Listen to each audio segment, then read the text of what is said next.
Welcome to the kingdom. I'm Chris, and this is Good Enough Gaming.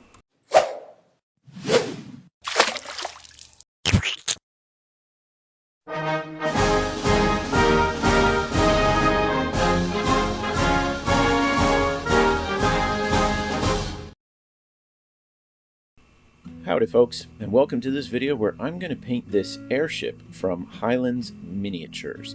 Now I put this one off for a long time because frankly it kind of scared me. There's a lot of details, there's a lot of very spindly, fragile bits, and I wasn't even fully sure how I wanted the color scheme to go, so I painted the rest of the army first, and then tackled this one. So the first thing I decided to do was to paint the wood paneling. That's about 50% of at least the hull part of the aircraft here. So I have a standard go-to scheme for wood. I start off with dryad bark, and you can be real messy with this because everything else is going to be painted over. Now the reason I do the wood first is it's the lowest level of the model. If I were to paint, say, those metal bands that are going over top, when I'm painting the wood, there's more of a chance that I'll miss with the brush and mess up a previously painted one. So I find, not always, but in many cases, it's easier to work from bottom to top, the deepest area of the model, and then slowly move outward from there. So in order to get a nice, very simple, but it does involve a little bit of patience, a good wood paneling effect, first go over everything with dryad bark. You might need 2 coats depending on how thin the paint you use is. If you're not using dryad bark, if you're using something else, like for example, a different brand of paint, a lighter shade, whatever. Just make sure you do 1 or 2 coats until you get nice coverage.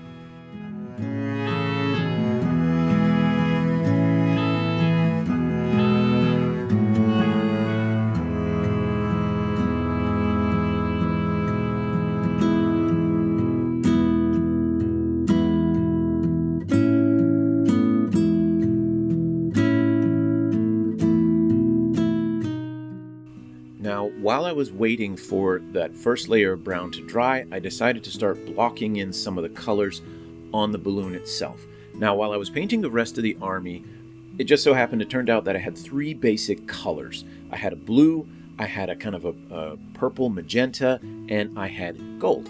And since there's 3 major areas of the balloon, I figured I'd do 1 in blue, 1 in magenta, and then the top part, that metal cap on the balloon, in gold. So, just like with the hull of the ship, first thing you do is just get a nice blocked in section for each of those colors. Don't worry if you spill a little, try not to, but I mean, we're not going for perfect here, remember, we're just going for good enough.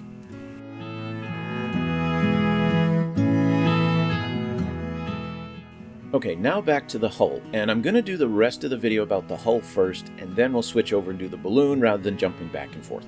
So as far as that wood paneling is going, get a lighter shade. For this one I like to use Gothor. Like I said, I have the same scheme for all wood. It's a darker wood. It's nothing bright or really warm. It is a darker wood, so use whatever scheme you want, but you'll want 3 different tones, a dark, medium, and light.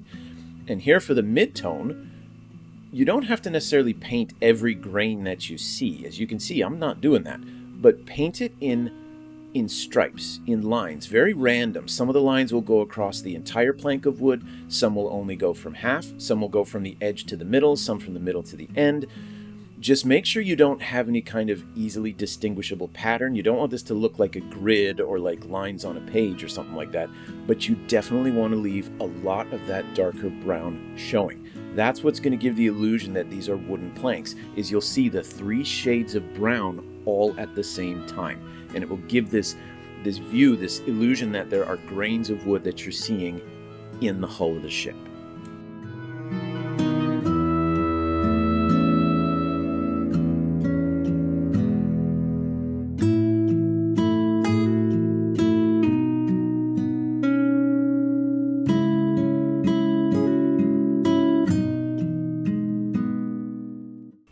Alright, so when it's all finished, you can see now that it looks more like wood planks rather than just solid brown. And you could stop there. If you didn't want to go any further and you're happy with that, you could absolutely just stop right there.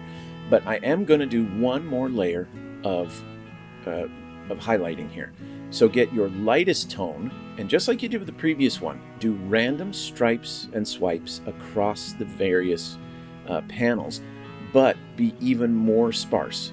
So I would say about, after you've got the base coat of the brown, about a third to maybe half would have the mid-tone highlights, and then a third, maybe half of the mid-tone, the amount of space covered by the mid-tone, would then be covered by this light one. So the light one is just very, very subtle highlights here and there to kind of trick the eye into seeing depth where it otherwise doesn't exist. And I apologize for not showing the paint can or pot first. This is Bane Blade Brown that I'm using for the highlight.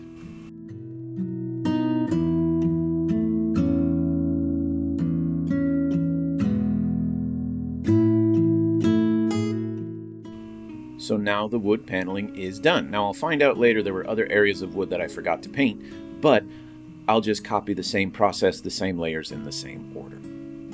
So the next thing that I wanted to paint here now is those bands of metal that are holding the pieces of wood together for the hull. Now this is where you have to start being a little more careful, because if you make a mistake when you're painting these metal bands, you'll end up covering the wood and then you gotta go back.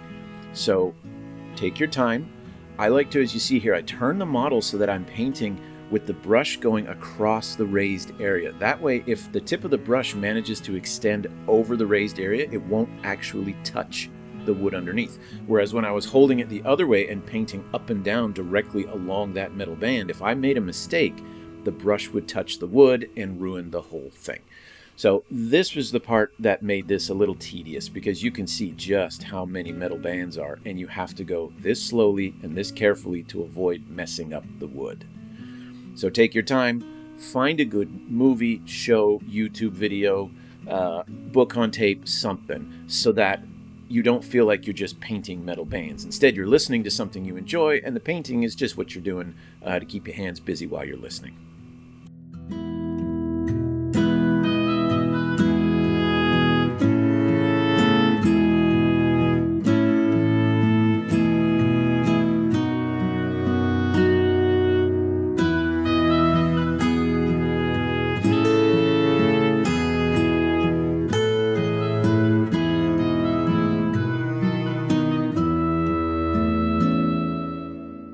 Okay, you didn't see it because I trimmed it all out, but that took a long time. There was a lot of footage there. Okay, so now we want to give some depth to the metal itself.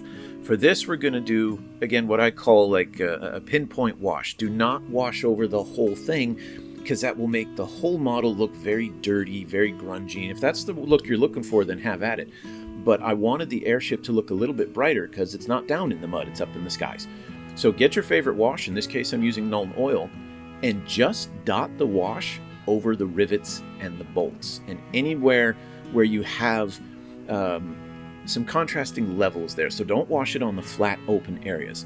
Instead, put it where metal beams meet into each other, where the bolts are, where you have maybe some kind of metal work, anything like that. Because we're just wanting to distinguish, to get those rivets to kind of pop out. And you can see right here, even before the wash is dry, how much definition it gives to those rivets just by putting a tiny area of wash around it.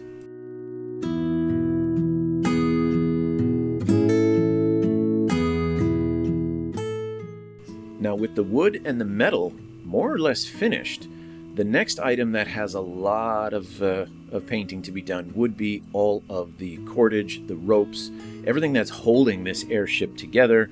So grab yourself a dark, a khaki, maybe a light brown, a dark tan, something like that. Don't use the color that you want the rope to be at the end. This is kind of like the dark brown for the wood. We're doing a base coat. We're going to highlight over it because with this model, the rope cords have very, very defined edges. So we're going to make use of that for a nice, easy highlight. So for now, I know I want the ropes to stick out. I don't want them to be a dark brown, so I'm making them a nice kind of a bolder khaki there. When they dry, we're going to go back over with a kind of a yellowish, lighter khaki to make the ropes stand out.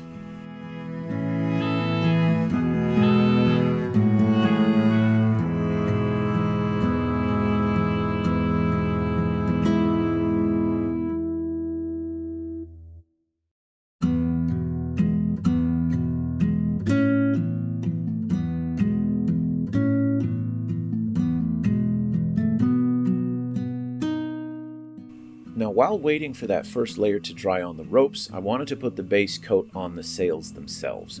Now, since the rope is already going to be a light brown khaki color, I decided for the sails here to go with Rathkar flesh. Now, I know a flesh tone might seem very odd, but if you look at it, it's actually more of like a very light tan, a very light khaki.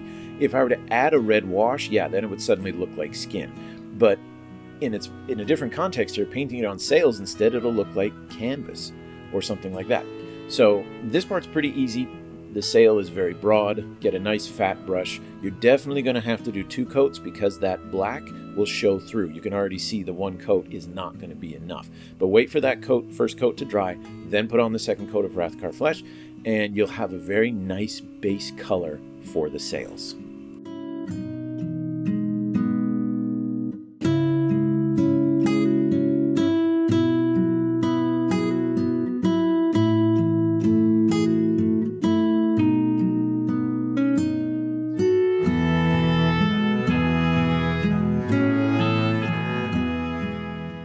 Now, while I was painting the sails, I noticed that some of the other areas I had missed, for example, the back side of the ship here, I needed to do the wood paneling, and also the mast, I guess you'd call it, or this main arm here that's holding the sail. I had initially painted that silver and looked closer at it and realized, no, there's wood grains on it. It's not meant to be silver. So I went back and repainted them wood. By the time I'd finished painting up those wood pieces that I missed previously, the sailcloth was dry. So I decided, you know what, let's just finish off the sails.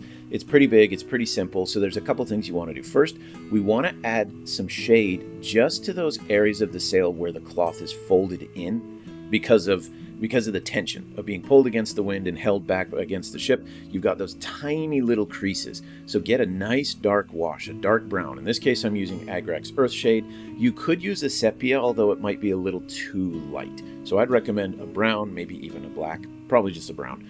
And just do a wash inside those creases. That's it. Don't go over the whole area. Again, that will make it look like the sails have been dragged in the mud before they were put on the ship.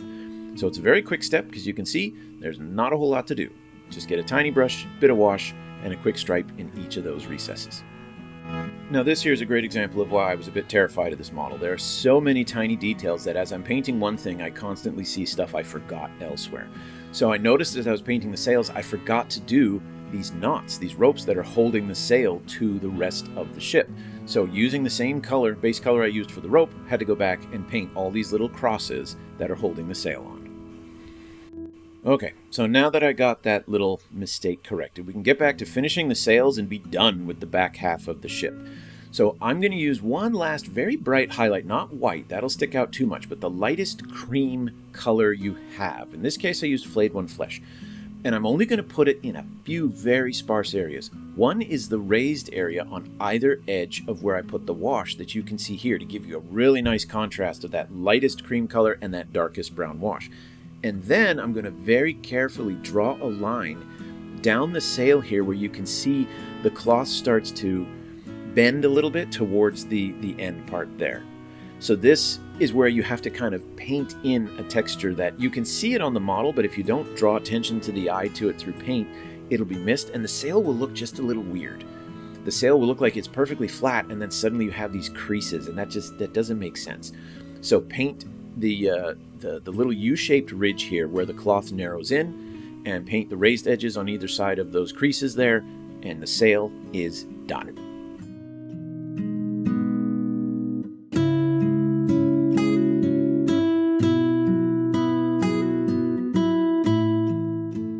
Okay, with the wood paneling finished and the sailcloth finished, we just need to do a quick highlight on the ropes and the majority of the hull is finished. So grab a slightly lighter, now in this case I'm doing a yellow highlight because the cloth is already a very light cream color. So if I had done, for example, like a screaming skull or something, the ropes would have blended into the cloth. So instead I'm going with a highlight that's more yellow. Based on that initial base color on the rope, the yellow will help distinguish from the brown of the wood and the cream of the sailcloth, and you won't get all of the colors kind of blending together and you won't just get too much of a monotone look.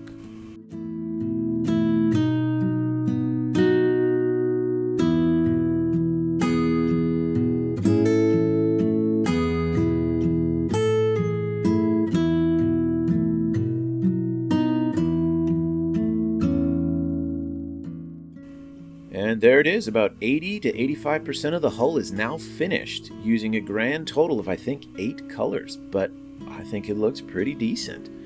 So our next step is to start working on all those little details to finish off the hull. So one of the first things we're going to tackle is the propellers here. Now I decided to use the same kind of khaki scheme that I used on the sails. You could use a silver for the propellers. It probably would have made more sense. You could have used a brighter wood color. That's totally up to you. But since I already had a blob of paint out of that sailcloth, I decided to use it. I knew I didn't want to use silver because there's enough silver on it already, and I didn't want everything blending together.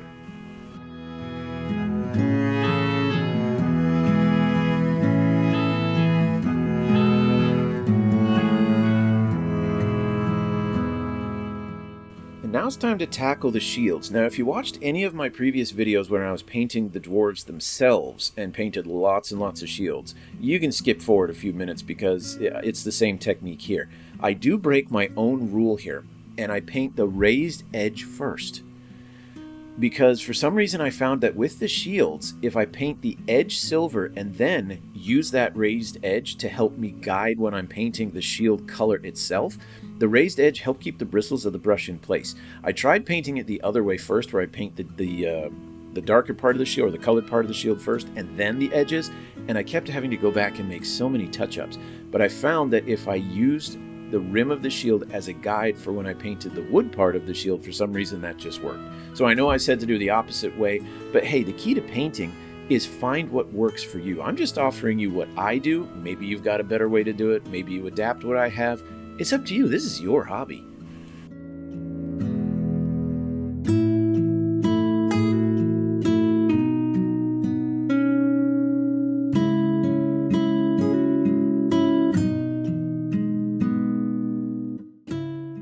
So now we come to painting the interior of the shields, the colored parts of the shields. When I was painting the army, I tended to have roughly 3 colors on the shields of the infantry. I had the blue, which was the core color of the entire army, and then I used a red and a green, a little more sparingly, just to mix things up, so you don't have just this solid shield wall of blue, or at least not in every case. But I didn't want the airship here to have all the shields the same color, because the rest of it is very neutral with the wood and the cloth and the rope. So the only way I was going to be able to add any color to this thing was on the shields. So I did 2 of the shields in blue because that was the main color of the army, and then of the 2 remaining shields I did 1 in red and 1 in green, just to mix it up a little bit.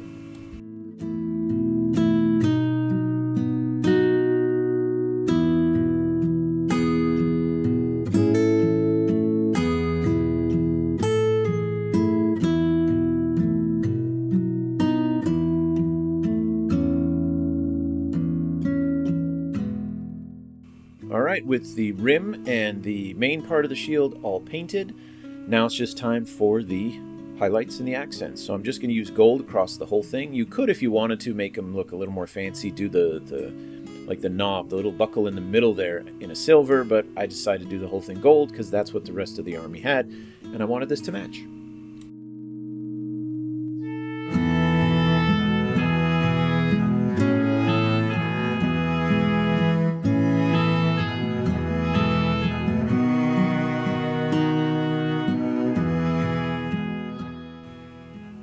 Now, apologies for doing this part out of order a little bit. As I was painting the shields, again, I noticed that the propellers were done, but they needed a little bit more. So I grabbed that palette witch flesh and just painted the lines that are showing motion. And it gives the propeller this illusion that they're actually spinning.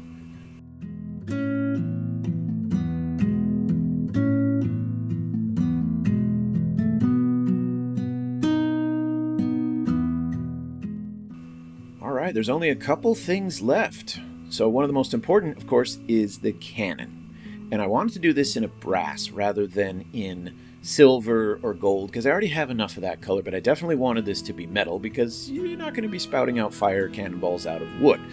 So I got a nice dark kind of bronze or brass color. To use whatever one you want, because you can always darken it down if it's too bright, and you can always lighten it if it's too dark. But I used the first base coat here, again, to block in the color. Now I'm going to come back with a wash and a highlight to help distinguish all of the different edges and features and forms of this cannon. But it should go pretty quick because it's not a huge part.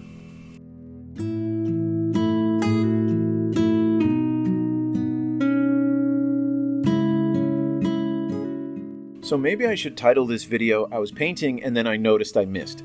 So again, as I was going through the shields, I noticed I missed those sandbags hanging off the side. So I decided to paint them with a base coat of, I believe it was a Zandri dust.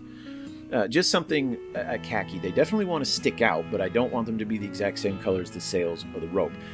Now, after applying a pinpoint sepia wash to the sandbags, you can see there just to give them a little bit of shadow. Let's now go back to finishing off that cannon. So get a dark shade. Black might be a bit too much, but get a nice dark brown and give the whole thing a bath, because we're going to come back after and highlight just the areas that we want to be a little more shiny and catch the light. But the rest of it, we want to darken it down, because with metallics, it's really hard to get the kind of contrast like we got with the wood, where the colors alone will separate themselves. With metals, a little trickier.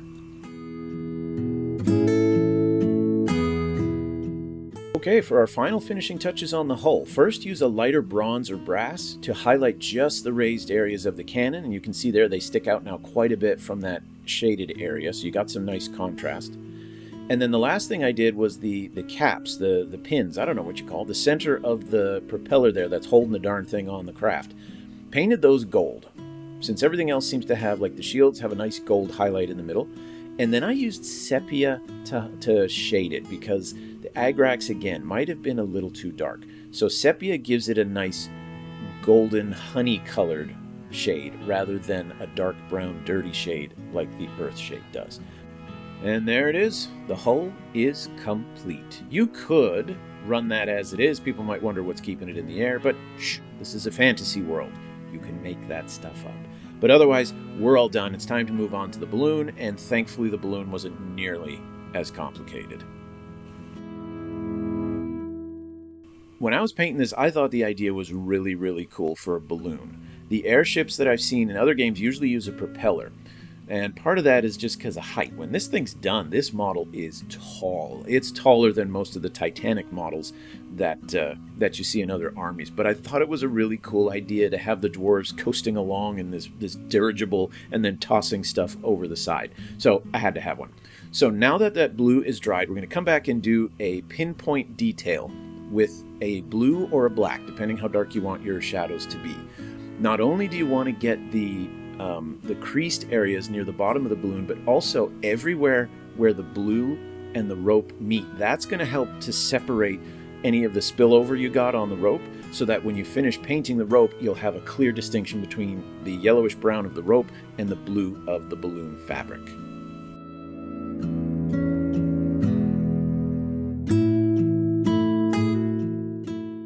So now moving on to our first highlight on the balloon, we're going to use the same colors that we used when we were painting the dwarf cloth on the infantry and the cavalry and so on and so forth. So a Calgar blue, and here again, just pick out the raised edges that are going to be next to the recessed edges. So there's not a whole lot to highlight, but you want to make sure that the paint isn't too thick and that your brush isn't too wide, because if you paint the stripes too big, rather than look like a highlight where the light is reflecting off a raised edge, you'll look like you're painting a pinstripe or you know, some massive stripe on the balloon, and it'll ruin the illusion of 3 dimensions.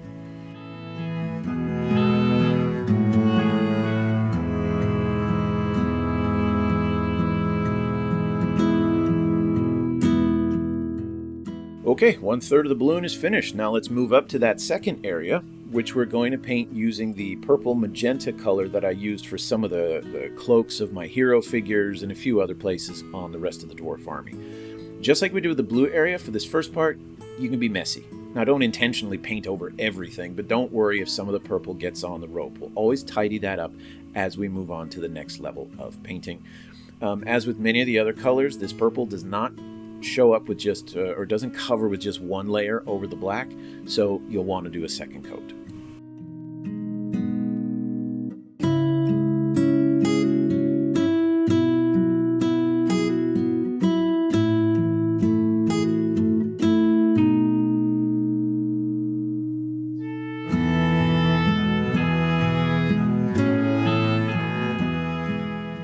Okay, now on to shading and highlighting the balloon. Now for the purple part, this one I am just going to give a bath all the way over it. Because those ropes are crisscrossing, you want to create a shadowy area in the recesses, but I didn't know if a pinpoint detail would work or if it would look like I was trying to paint shade in the recesses. So instead, I actually wanted to darken the whole thing down. This is actually what I did on the cloaks for my heroes that had this same magenta color, and so this way at least it would be consistent.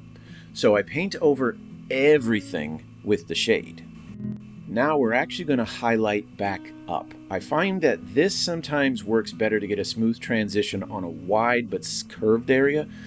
So we've shaded the whole thing, and now I'm going to repaint the center panels but leave a few millimeters along the edges. And that will create this illusion that the balloon is trying to burst out of these bands, these ropes that are holding it in place.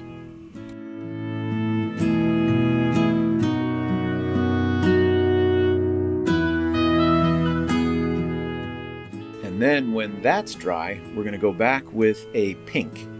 In this case, just to highlight those areas where you can see the fabric is really pulling against the rope. So just those tiny areas where you can see creases to show the tension of the balloon canvas. So it shouldn't take you very long, just little bits of highlight where you can see the cloth creasing, and you're pretty much done.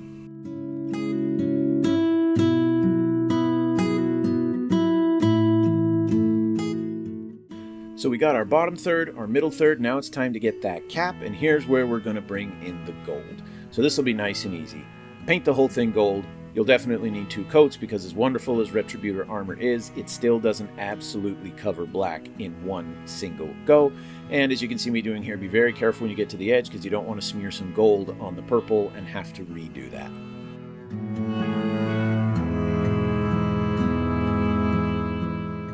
Now at this point, we're using the same colors that we've used on the hull, so there's really not a need to show you or discuss in a whole lot of detail other than to point out where I thought the colors would look best.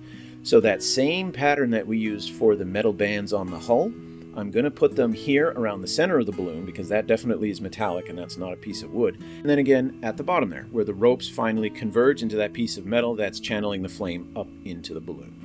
And lastly, to the little pieces here that are going to fasten the balloon to the rest of the ship.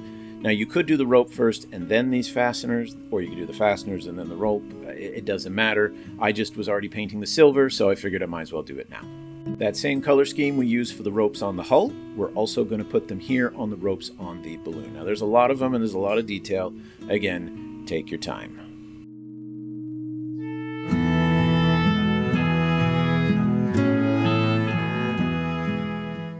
For the gold cap here, I did the same thing as on the propellers. I washed it in sepia because I wanted it a more honey color. I wanted some distinction with the depth, but I didn't want it to look dark and dirty.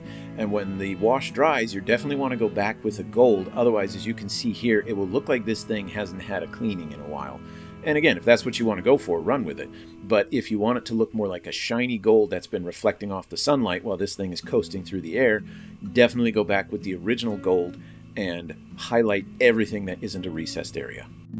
And there it is. The balloon is finished, the hull is finished, the airship is finished. This was a long project. You'll see this is one of the longest painting videos I've ever done, but the raw footage was a couple hours, and that was just recording when I was actually painting. But when it's done, I think it looks pretty darn good. Most definitely good enough.